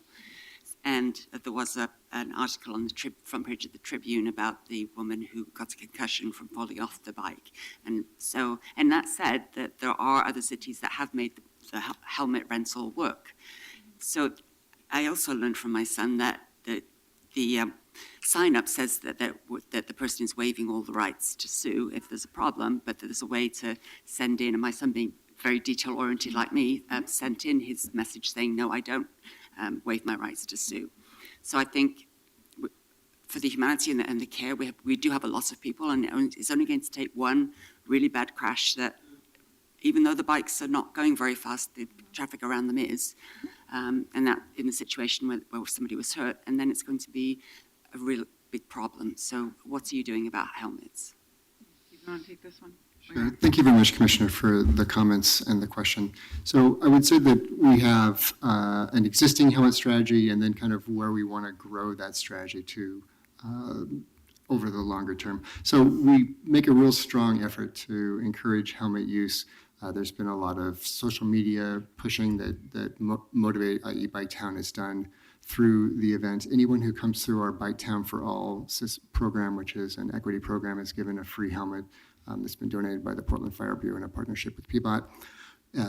Anybody who becomes an annual member has been sent a promotion for a discounted helmet to use Bike Town, and then we've worked with the bike rental companies that tend to be in visitor, kind of like are densely located in the visitor areas where someone is less likely, perhaps like your son, who has kind of normalized the behavior, and he knows to either have an additional helmet at work, or he just knows he's just more planned to bring your helmet. Because that's the trickiest part for us, is these kind of spontaneous trips that are a little bit more heavily toward the visitor population.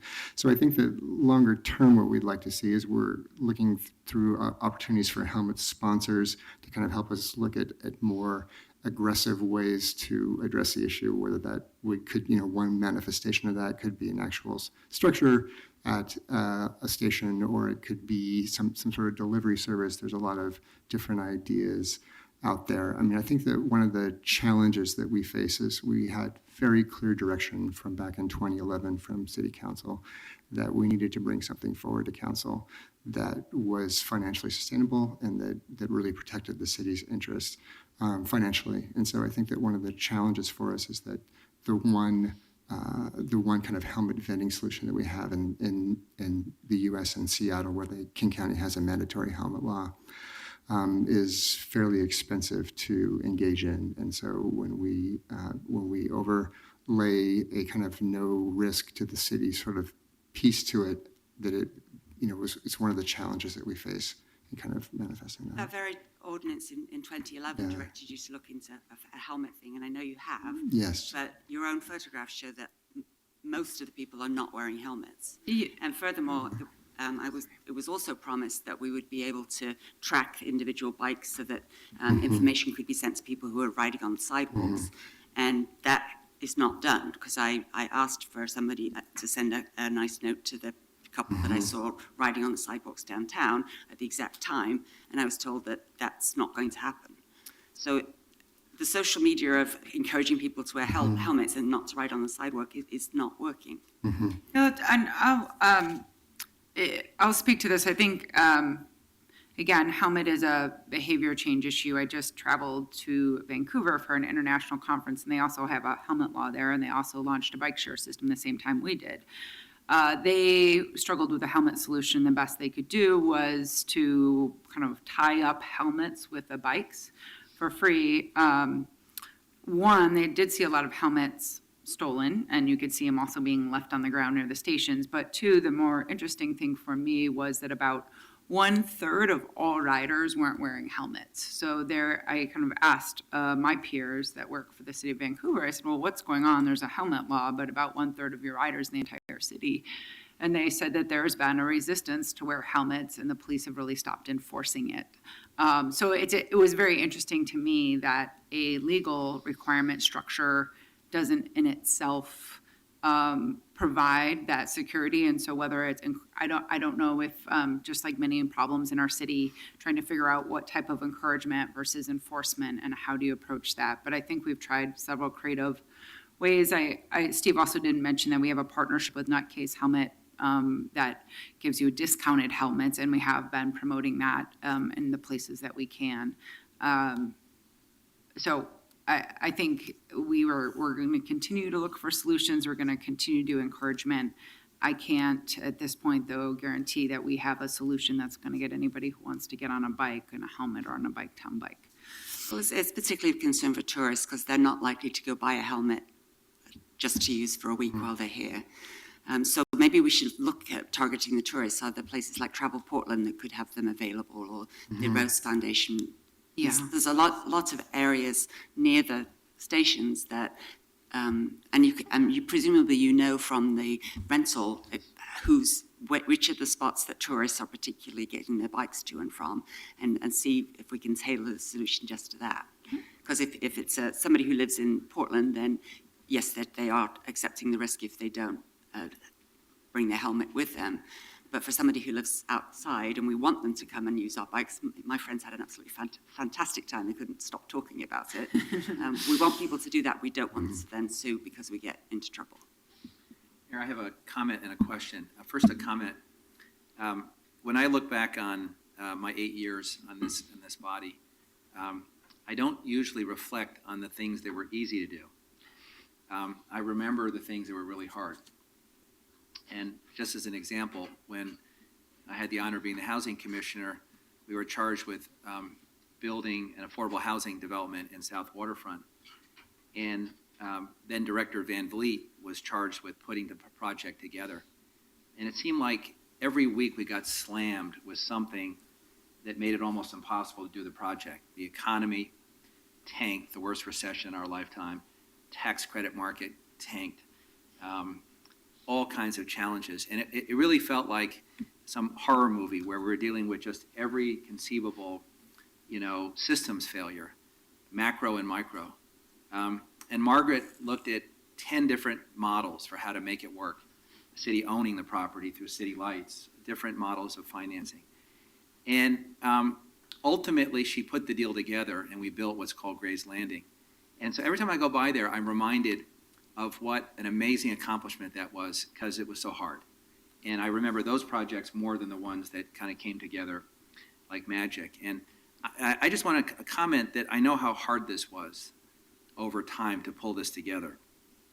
And I live now in the Goose Hollow neighborhood, and it's just extraordinary how dynamic this program is in Northwest and Southwest Portland. The stations, the people on the bikes, the amount of activity. So congratulations, because I know this was a very long and hard road to get here. But it's I think one of the really great things that we've unveiled in the city in the last few years. My question to you, though, is just curious, comparing us to other peer cities, what has surprised you about the rollout, or what have been some differences between our experience and peer cities in the early stages of the rollout? One of the ones has been we chose to go with a newer technology, the smart bike technology that had the locking system right on the bikes, Commissioner. And I'd say that one of my concerns was we knew we were buying a lot more flexibility for the user and a more sustainable way to operate the system. But I was a little concerned about how that first time friction of unlocking the bike, there's a little bit more to do than there is with the systems in New York or DC or Boston.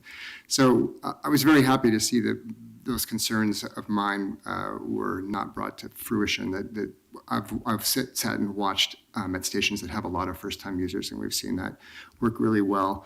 I think that looking at some other cities, I anticipated seeing spikes more in the morning commutes. If you look at, like, for example, Washington, D.C., you see spikes in the morning and the afternoon commutes. Ours are mostly in the afternoon commutes, and we're seeing a lot more kind of first-time riders who are doing it for recreation. And at first I thought that was a bad thing, and then I thought about it a little bit more. And we're kind of sometimes faced with the challenges of our success. So bike share in a lot of cities didn't have 10 to 15 years before it, where the city invested heavily in infrastructure, invested heavily in marketing to people. And so there was a lot of latent demand in these markets. When you bring bike share in, these people who haven't given a lot of thought to it are just ready to go, these early adopters. And what we're seeing here is that because we've really tapped that market, we have the #1 bike commute rate in the entire country. The closest city to us is 2% below us. And that means that that's a lot of the good work that we've done to get more people to consider biking as part of their transportation network. But it means that those trips that these new people that we're bringing to biking are doing are less likely to be that commute trip and more likely to be the kind of trip that you would take perhaps after hours or on the weekends when you're just trying to get comfortable with trying something new. So I think that was kind of a surprise to me that I've learned from, and I'm hoping that when we come back in the future, we'll see some of those people actually moving to integrating it into kind of their day-to-day transportation behavior. I guess the other question just is, how are the bikes holding up? And they are in a very visible public realm. So do you have challenges with things like vandalism or theft? Yeah, thank you for the question. Thus far, they're very sturdy, robust bikes. They're doing really well out there. We definitely have had, some instances of just kind of typical urban vandalisms, some graffiti and things like that on the stations. Occasionally, bike tires get slashed. We're able to deal with that, quite quickly because of one of the smart bike features in which people can actually, on the bike itself, report if there's a mechanical issue. We're able to really quickly know, what's wrong with every bike in our fleet and, send our employees out on bikes to go fix them in the field. So, I think we haven't been overwhelmed by kind of the amount of, mechanical work we've had to do. I would say it's definitely slowing down a little bit. I think the bikes are doing great, and what we've been seeing is, pretty typical issues. The other day I went for a ride, and the back tire on my bike seemed flat. So I stopped at the Chevron on Burnside and like 21st, and it said $1.50 to use the air machine. So you had to put all those quarters in. So I went to go get change to put it. I thought $1.50 was a little steep for this little tire. And the woman didn't flinch when I gave her the money. She said, "Oh no, bikes are free at our gas stations." And she just pushed a button. And by the way, Steve, I would think we might want to talk to some of our partner, the other folks, and get that word out, because it is sort of a barrier. $1.50 is a lot of money, and it'd probably be cheaper if I just bought a bike pump. But I thought it was very public spirited. That's cool. That she hit a button and it was free. And I hope I haven't violated any ethics laws, but I mean, I didn't introduce myself. I just said, you have a bike, so you get free air. That's cool. That's great. Other questions for the team? Well, I'll just add a little commentary here. I think both on the helmet front and on the access front, I think you're going to continue to get pressure from us as this succeeds and exceeds expectations. Great. The pressure should be on to both be true to our Vision Zero goal and be creative about trying to solve the helmet problem, as I know you are. And two, that who has access to this system and how fast can we expand it to areas that aren't yet in the service territory, a topic we talked about quite a bit when this was launched, I think are both important community concerns for us to keep going on. And again, I would urge you to be creative about the helmet issue. Maybe there can be, a nearby vendor at some of the stops that's willing to cooperate in the availability of at least discounted helmets for sale, if not rentals. I'm thinking about the fact that we've got one right out here and right out across the street from the Portland building, and we have vendors that are under contract to the city, like the coffee shop downstairs, that could stock some helmets under their agreement with their landlord that happens to be the same city of Portland. We have community centers and other facilities nearby some of these locations. So maybe we wouldn't get 100% coverage, but maybe you'd get a decent percentage of coverage of a cooperating vendor. Whether they were in the helmet business or in some other business, but might have a little shelf space. Hotel concierges seem to be a natural ally in this. I know that was the case with the streetcar, that after not very long, the hotel concierges started having passes in their bag of tricks at the concierge stand, and they knew exactly where the streetcar stop was. And you want to go to the Pearl District? Here you go. And so enlisting them as allies as well. I know when you stay in a hotel and you forget your umbrella or your phone charger, you've got a pretty good chance of getting one at the front desk. So again, those kinds of non-regulatory solutions for now. I understand the issues with a regulatory solution, but we are a Vision Zero city. You're committed to it. Director Treat's committed to it. So any way we can try to move that forward, again, understanding that it's got to be practical and not burdensome financially to what is a success story. And then again, likewise with the service territory area, we're serving part of the city with this. We've got folks on your map, obviously, who live outside the service territory who are participating. Let's keep trying to make it more convenient for more people as we go along. But well done. It's really, really wonderful success. And the orange color is brilliant because it's obvious to see, how well this is working because they're so easy to spot. Since we're talking about behavioral science today, I did want to mention that there's kind of a vigorous discussion about what the role of helmets and helmet promotion or requirement should be when it comes to bicycling. There's a New York Times article a while back that said the safest biking cities are places like Amsterdam and Copenhagen, where middle-aged commuters are mainstay riders and the fraction of adults in helmets is minuscule. Bicycling advocates say that a problem with pushing helmets is that helmets make a basically safe activity seem really dangerous. Quote, the real benefits of bike sharing in terms of health, transport, and emissions derive from getting ordinary people to use it, said Sari Woolsgrove, safety officer at the European Cyclist Federation. And if you say this is wonderful, but you have to wear armor, they won't. These are normal human beings, not urban warriors. That is a perspective that's out there. Now, of course, the difference is that in Copenhagen and Amsterdam, you have separated, protected bike lanes. So there's less of a danger to bicyclists than there is here, where for the most part, we do not have that. Yeah, good points. Other questions, comments? Thank you all very much. Anyone want to speak on this item?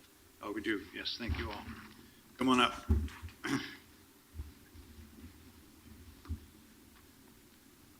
I'm Shedrick Wilkins. I think bicycles are these kind of mountain bikes where your back is vertical are good exercise. I think they're better than jogging. I live near the train station, and actually joggers are more likely to hit me. I had to wear a helmet when I walked to the convenience store because some jogger's going to hit me to the ground. Generally, these bikes swirl around. I mean, people have, maybe if they bicycle in groups for safety, they swirl. They're not really, you go faster than walking, and so you're just like some guy's not catching up, so you swirl around. These aren't speed bikes.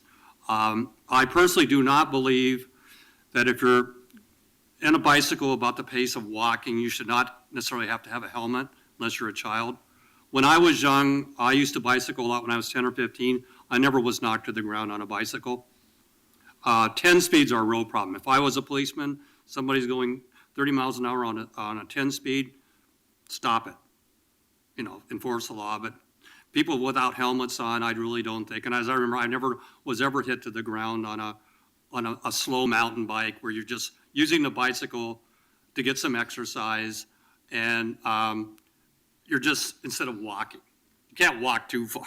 And again, I've been more likely hit by joggers to the ground and have a head injury when I go to the store, and sometimes I'll go out to the convenience store and some jogger won't stop and almost hits me. I feel more threatened by them than any kind of orange bicycle system. So that's just my comment. Thank you. Yes, my name is Lightning. I represent Lightning Watchdog PDX. Now, that helmet issue, as you know, is a concern to me. And one of the things on these type of bikes, I notice you have that basket on there. I've heard some people say they don't have enough storage room on the bikes. I don't know if that could be extended out a little bit more, or even have, like, say, a helmet that could fit down into the basket with like a titanium strap that they could pull back immediately, but it's held within a custom basket. Now, another thing that when I'm hearing on the helmets, I'd like to see Nike, good friends Phil and Travis, to look more at doing more custom helmet work. And what I'm talking about is different. What would be interesting is having some real nice paint designs and custom helmets to where people look at that and say, hey, man, that's cool. It's safe also. I'm wearing that, man. That is cool. I'm going to wear that. And kind of that little bit more of that flashy type incentive to put that helmet on. And also I'd like a little more feedback from the great Nike designers. I have a brother that started at Nike in 1982, and he's still working there. Normally he'd be in Indonesia, but that's about 34 years. I think he's one of the dinosaurs at Nike still. But anyway, I think a little bit more from the designer group there on doing more custom bikes, helmets, and getting a little bit more feedback from Nike on that situation, on the safety issue, because I think it's very important. I mean, let's face it, Nike's putting up a tremendous amount of money here, and they should definitely have a lot of input on the safety issues on these bikes. And again, I myself think the color orange is just boring, okay? Sorry to say, people, boring color to me. I'd like to see more maybe input from the public if they could do some customized paint on these bikes, make them a little bit more Portland for the artist type community, a little more color, get a little bit more feedback from some of the artists. I think that would be good. I don't think orange is necessary to paint your car orange to be seen, or to paint it that color, or paint your boat orange so you don't get hit out in the water. So let's get some more ideas on different colors. It's foolish to think that you should just paint something orange and have that as the main color throughout the city. So, and again, just a couple other issues here. Where does Uber and Lyft fit in on this? I'd like to see maybe their concept, their ideas on working with this group on this. Can they help you out and work together? I know it might be considered as maybe pulling some of the income from them, but I don't think it should be. And as you know, they are the travel industry experts out in the marketplace and can bring in more people than anyone else, and they've proved that in the last 3 years. Thank you. Thank you. Okay, anyone else? Then let's take action, please, on the ordinance. Novick? I'm really glad to have this opportunity to congratulate Margie and Dorothy and Steve. Dorothy, that was great to hear that information about the diversity that motivates employees. That's fantastic. Steve, once again, congratulations on the successful end to years of effort. And I have to say, in the words of Spiro Agnew, that there were nattering nabobs of negativism about this whole bike share undertaking that have been proven demonstrably wrong. So take that, nattering nabobs. This has just been a fantastic success. and glad to have this ministerial opportunity to celebrate it. Aye. Well, congratulations, Commissioner Novick. And as Commissioner Fish said, it has been a very challenging project, and I really appreciate the staff work and Motivate's partnership, as well as the sponsorship from Nike. And I think, again, what Commissioner Fish was saying and what the mayor said about getting past the difficulty and find some creative solutions. So of the places that I have some influence on, for instance, Pioneer Courthouse Square could have them. It could be a very Portlandy solution that you maybe pay a small amount at your hotel, as you were mentioning, and then you donate it to somebody who, like the Opal students groups working on active transportation. At the end of your stay, we could have them at the airport to drop off and pick up and things. So there are, I know you've been looking at the previous models, and I think you're right, Mayor. Now we have to look for the Portland one. Thank you. Aye. Steve, and to your team, congratulations on the successful rollout. Having seen this program successfully implemented in other cities around the world, it's just great to have it here. And this is one instance where being number 30 or whatever is 62, I think. 62 is no shame, because I think we really got it right. And it's a wonderful addition to the menu of options for people in Portland.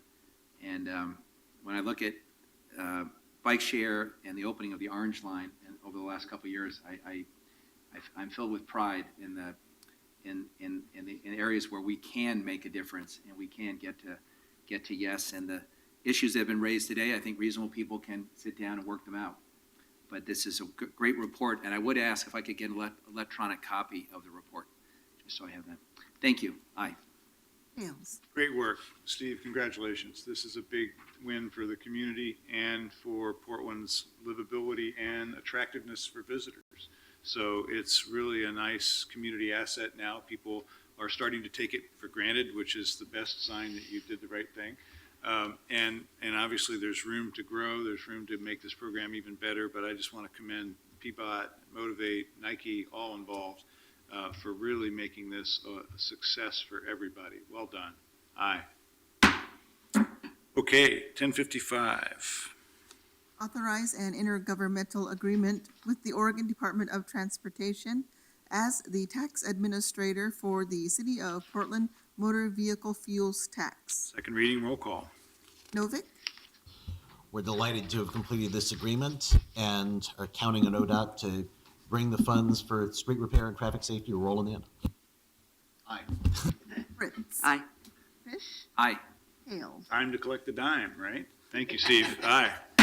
Okay, 10:56. Authorize a competitive solicitation and contract with the lowest responsive and responsible bidder for construction of the Mount Scott Community Center heating, ventilation, and air conditioning replacement and direct digital control upgrade project for an estimated $581,525. Fritz. Mayor, I'd like this returned to my office, please. Okay, it is. 10:57. 1057, authorize a contract with the lowest responsive bidder and provide payment for the construction of the Holman Pump Station Emergency Sewer Replacement Project, number E10870, for $774,547. Mr. Fish. Turn it over to the BES team. Good morning, Mayor Hills, commissioners. My name is Joe Dvorak. For the record, I'm an engineer with the Bureau of Environmental Services, and I have a short presentation to talk about the emergency sewer replacement at Holman Pump Station. Okay, Carla will assist. Great, thank you.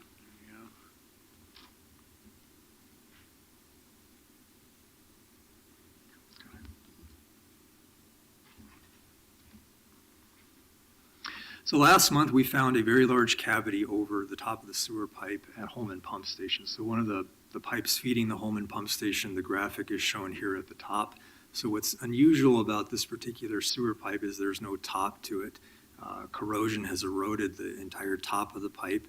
So what you're seeing here in the picture is the top portion is just ground surface. This is ground in a large cavern with tree roots extending down into the sewer. So upon finding that, we called an on-call contractor. We hired them to stabilize the situation. They attempted to divert the flow, which is shown in the picture in the bottom. Upon doing that, we found that one of the pressure pipes leading to this pump station was also severely deteriorated. So at that point, this was beyond the scope of the on-call contract, and we declared an emergency. We engineered a permanent fix, bid the project, received 3 bids. So today's request is for City Council to authorize that contract with the lowest responsive bidder. So a little bit of context. What this graphic shows is the location of the Holman pump station at the bottom of the picture, and in red, the portions of the pipe that we intend to fix. To the right at the bottom is Interstate 205 and Airport Way. At the very top is IKEA, and there is a wetland in between the pump station and IKEA.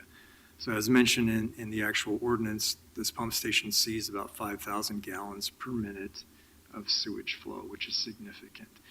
So what we intend to do is make this replacement to avoid any more sewer releases impacting businesses or the wetland. So real quick, what we plan to do is replace 100 feet of the 21-inch gravity sewer. And this graphic to the right shows a portion that we also intend to fix that isn't failed yet, but you can see the steel reinforcement bar. 726 feet of pressure pipe is also within the scope of work, and we intend to do that quickly and safely and minimize impact to businesses. Last slide, the cost estimate is just under $775,000. The contractor is Moore Excavation, and we hope to finish this by November. So we charge an extra strength charge for industrial businesses that put chemicals into the sewage system. Is this extreme deterioration caused by chemical discharges from some or another of the businesses that are in this sewer service area? It's the chemicals inherent to sewage. So when you pump the sewage, it releases that hydrogen sulfide, and that's what eats away at the concrete. So it's not any one specific industry. It's just the nature of pumping sewage and then releasing it. Well, to the mayor's point, does an increase in flow exacerbate the situation? Turbulence. Turbulence. Turbulence from when pump stations flow into gravity pipes and then. Okay, so this is just if you will, a natural consequence of pumping, rather than there's somebody in the neighborhood who's putting chlorine or Correct. sulfide or something else. Okay, just wanted to know. Thank you. Other questions? Thanks very much. Anyone want to speak on this item? It is an emergency ordinance, obviously. Let's take a vote, please. Novick? Aye. Fritz? Thank you for the very clear presentation. Aye. Fish? Aye. Hale? Aye. Okay, 10:58.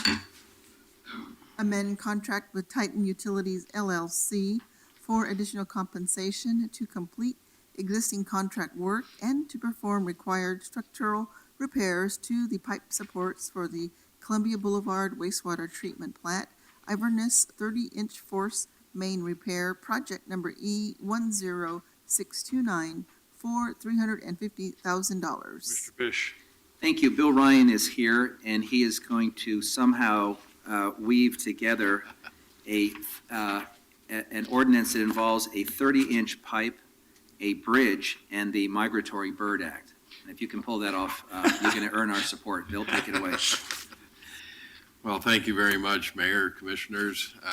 There seems to be a theme going on today with regard to repair of sewer lines, and this is the second one in that series. The Inverness Force Main actually crosses the Columbia Slough immediately north of the Columbia Boulevard wastewater treatment plant. It crosses the slough on a bridge, as you can see in this photograph. The Inverness Force Main is no small matter. It handles all of the sewage from the area you see in brown on this photograph, which includes about 10,000 acres and includes the Portland International Airport. We identified problems with the line, and we're able to do that by putting a camera in the line and actually looking at the line from the inside out. Unfortunately, what we were not able to do was look at the exterior of the line because it is on this, pretty well hidden on this bridge over the Columbia Slough. as we got out there, we had several things to take care of, and one of those things was a significant quantity of cliff-dwelling swallows. So we were controlled as to what time of year we were able to work on this, because you do not want to harass the swallows while they're actually nesting. So we had to wait till that portion of the year where the swallows would not be there. And that time of year has just begun again. It's actually from about mid-April to the 1st of September that the swallows will be in their nests and will be nesting. So we're ready to go back out there and work around the swallows. In some cases, we have to take the nests down. In other cases, we don't. And by the way, we should acknowledge that, as you would expect, colleagues, Audubon has been a great partner in helping us comply with the federal law and also stage the work on this. That's correct. So when we did get out there to repair the sewer, what we discovered was that the problems were not just inside of the sewer. We also had some problems with the supports that held the sewer under the bridge. And those are shown in this photograph. Particularly, you can see on the lower right-hand section, there's cracked welds, and that's a pretty consistent failure.